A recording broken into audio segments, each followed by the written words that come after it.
Good morning, or depending when you're watching this, good afternoon, good evening, or good night. My name's Ross, and as always told out of Voice of Radio. So today, we need to take a little bit of a look at this anniversary set that we are expecting. You see, ladies and gentlemen, we have strong reasons to believe that we are going to be getting a special 25th anniversary set that is going to be released on October the 8th. Now, this is a special anniversary set. This is not one of our regular 4 sets a year, 1 set every 3 months kind of thing. And this is important and weird, because remember that, generally speaking, we get 4 sets a year, right?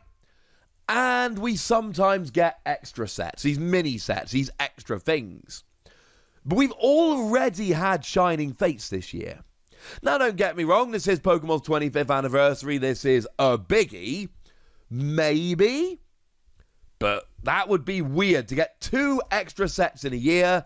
It's not entirely unprecedented, but it is, well, let's just say it's a little bit strange and not the kind of things we are generally expecting. As it stands at the moment, we just saw Chilling Reign. Chilling Reign has a confirmed release date for the 18th of June, which, now remember, this should be our May set. We get sets in February, May, August, and November. We don't get June sets, but we are out of whack at the moment, so to speak. We are then expecting Sword and Shield 7 on August the 27th. So essentially what we're doing there is we're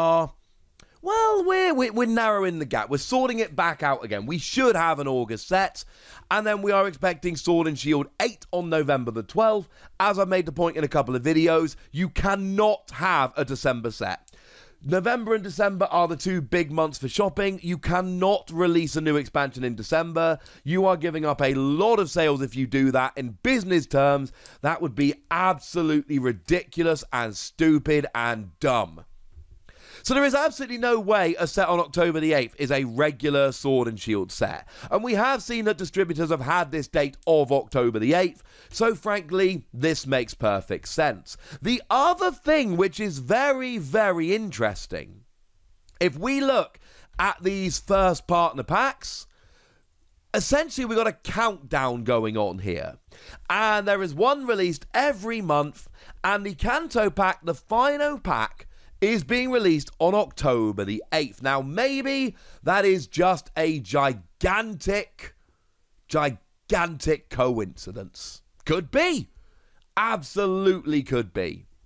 But I rather suspect that what is actually happening here is that they are counting down, and essentially they release the last of these first partner packs, and oh look, now there's this new anniversary set as well. And the new anniversary set, the best way to think about it at the moment, although let's be perfectly clear, it is unconfirmed, is Evolutions 2. A new version of Evolutions. Now, there is of course a flaw in my logic right off the bat here, and a bunch of you have probably already spotted it. Evolutions was a main set. Evolutions was our ordinary everyday run-of-the-mill November set back in 2016. So if I've told you that this isn't a regular ordinary everyday run-of-the-mill set, it is a special set, how can I turn around in like the same breath and then tell you that it's going to be Evolutions 2? And the answer is, it makes way too much sense, ladies and gentlemen. It makes way too much sense. Now, there is another option here. And the other option is that it is essentially Generations. Generations was an extra mini set. Now, this came out in February 2016. And that in and of itself was kind of weird, because of course February 2016 was actually the same month as Breakpoint dropped, so we did get a main set and a mini set in the same month. I don't remember that being particularly harsh on my wallet. Maybe I just had more free time back then. I didn't have a mortgage or children back in 2016, so maybe that's the explanation. So it could be something like Generations. The thing is, Generations doesn't make a huge amount of sense to me, and here's why. Generations was one of those two-part sets where you had the regular cards, which were largely underwhelming, Japanese promos and all of that. They weren't particularly good, and a whole bunch of reprints. Although, to be fair, it was the only place to get Golem EX, and I love that Golem EX. And to be fair, both Jolteon EX and Meowstic EX were actually decent cards that did see competitive play in legitimate good decks. So, it wasn't a terrible set, to be fair. Although, Golem EX, as much as I loved it, and I did, I got an Italian version, weirdly, when I commentated Italian Nationals. But, yeah. I was about the only person that did. But then we had that second part of it, that Radiant collection, with those beautiful cards like Flareon EX and Sylveon EX. And then the alternate art versions of those exact same cards, which still, it weirds me out when you have a main set and a mini set mashed up together, or two sets mashed in together, and you have different artworks of the same card in each of the sets. That has always weirded me out just a little bit. My point here is that is basically what we've just seen from Shining Fates. A main set with an extra set in it. This would mean we would have two sets in quick succession, which were very similar together. So I don't think this new anniversary set is going to be like Generations, because I think Generations essentially got souped up a bit and turned into Shining Fates. In that we've got a main set with some new cards and some reprints, and then an extra set kind of mashed in with it, which had a bunch of, you know, really nice, pretty cards in.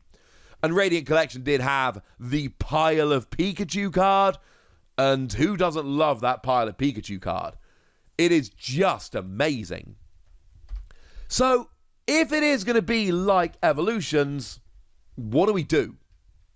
You see, Evolutions was kind of like a reprint of base set. Now, I've seen a bunch of people saying it's a reprint of base set. It's not a reprint of base set.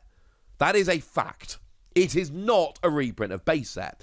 Now, there are a bunch of similarities. If we put the Evolutions Charizard and the base set Charizard side by side, you'll notice that we've just got an updated version.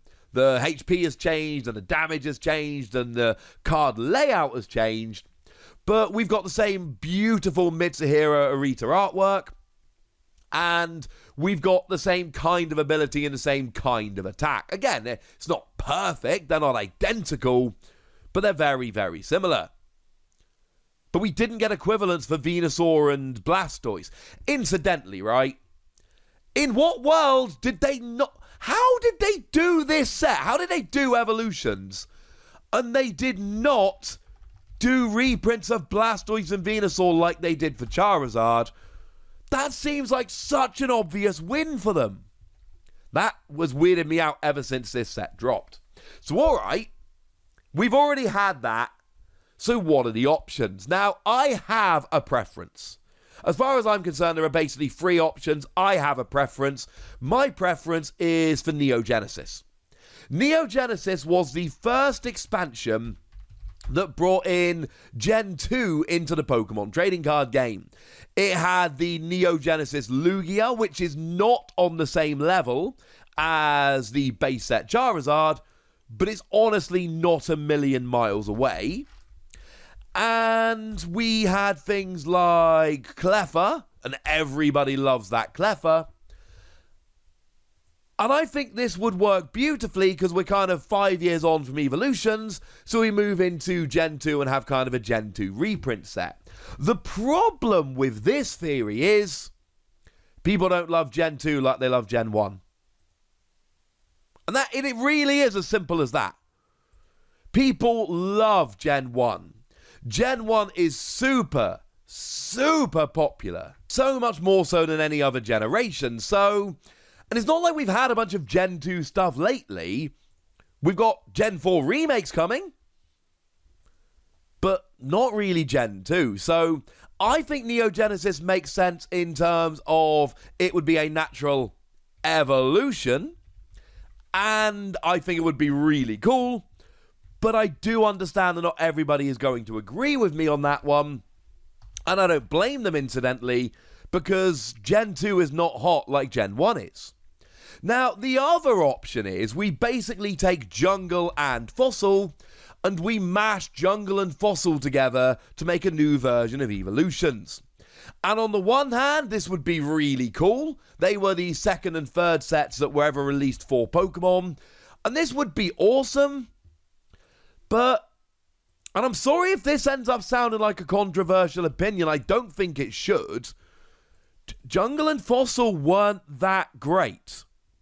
Like, Jungle was a 64 card set with a single trainer, and Fossil was a 62 card set.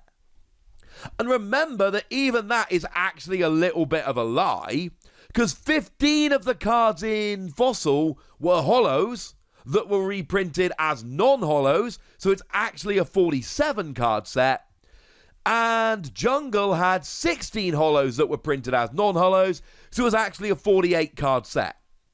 They were very small sets that were literally artificially increased by taking all of the holos and just printing them as non-holo rares. And the sets as a whole were fine. There were some interesting cards in the set. Jungle Kangaskhan was draw and could hit really hard. Obviously, Jungle Cyber was a very, very good card that made it into those Haymaker decks. Wigglytuff's Do the Wave was an archetype for a while. Articuno from Fossil was the thing that really made Blastoise a viable card. Ditto was kind of cool and saw a whole bunch of love. There were some good cards in these sets. And I don't want anyone to think for a second I'm saying that these sets were absolute trash in terms of playability. I am saying that they are very small sets that had only a few decent cards in each and were largely underwhelming, especially when you look back on them. Certainly it is hard to put any of these sets, either of these two sets, side by side with base set and make any kind of argument whatsoever that they're on the same level. Base set was a phenomenal set. Plus, of course, if we just mash Jungle and Fossil together, the first partner Pokemon are completely absent. There are no first partner Pokemon. We do have Evolutions, of course. There was a Flareon, there was a Jolteon, there was a Vaporeon. So you could build it around the Evolutions, I suppose. But my point is, if you mash these two sets together, you don't necessarily end up with a set which has got the absolute headline Pokemon. You don't have a huge amount to work with in terms of number of cards, and you don't have that many cards that were all that good back in the day. I can see why you would take base set, make a few changes and re-release it. That makes perfect sense. Jungle and Fossil are not on that level. Now, the other option is that what we actually do is we go back to gym sets. And this, as far as I'm concerned, is essentially the other viable option. I think there's 3 options. And I could see the gym sets. Now, remember we had Gym Heroes and Gym Challenge, but essentially one of them had the first 4 gym leaders from Gen 1, and the other one had the second 2 gym leaders from Gen 1. And what you get to do if you go for the gym sets here is you get the whole Gen 1 nostalgia because you are working around with Gen 1 Pokemon and Gen 1 gym leaders. And certainly I would argue that this is significantly better and cooler as a set to reprint than Jungle and Fossil. And I don't want anyone to think I'm hating on Jungle and Fossil. I'm not hating on Jungle and Fossil. They are cool sets. But I am saying pretty definitively that if we look at old sets and we try and pick which are going to be the best ones to reprint, I really don't think Jungle and Fossil should be on that list. Or at least high up that list even a little bit. Of course, this would give us access to a Charizard. This would mean that we could have Blaine's Charizard here, which means that Pokemon would get what they want in terms of a real headline card that we're actually going to look for here. That would work rather nicely. No Blastoise, unfortunately. which is a little bit sad, but we would have Erica's Venusaur, so, I mean, I suppose once again, Blastoise would end up getting a little bit hard done by, which makes me a little bit sad. But honestly, I think the answer has got to be either Neogenesis or the gym sets. I don't think you can do Jungle and Fossil, and honestly, either of them I would be okay with. Honestly, I came into this video going, man, I want the Neogenesis set, and now I'm actually remembering cards like Giovanni's Machamp, like Erica's Jigglypuff, and I'm going, well, hang on a second. I kind of want the gym sets back. Plus all of those Misty cards, and I've got a little Misty's cards collection going, including the only graded card I own, incidentally, Misty's Golduck. So you know what? The more I think about it, maybe I want the gym sets to come back. Either way, ladies and gentlemen, it really does look like we are getting an anniversary set in October, and although I don't have any definitive answers for you, I think what we've talked about in this video is sensible and in line with what we should be expecting. I could be completely wrong here, and if I am, I am, but I feel fairly good about my prediction. But as always, ladies and gentlemen, I would love to hear from you guys about this. Firstly, what you think is going to happen, but also what you want to happen. So go nuts in the comment section, but be nice. And then make sure you like this video, subscribe to this channel, follow me on Twitter at TheWasi, and Twitch for some live action at twitch.tv/PTCG Radio. If you want to support the channel, get some bonus podcasts and all that good stuff, head on over to patreon.com/PTCG Radio, where you can do exactly that. But by far the most important thing as always, look after yourselves till next time, would ya?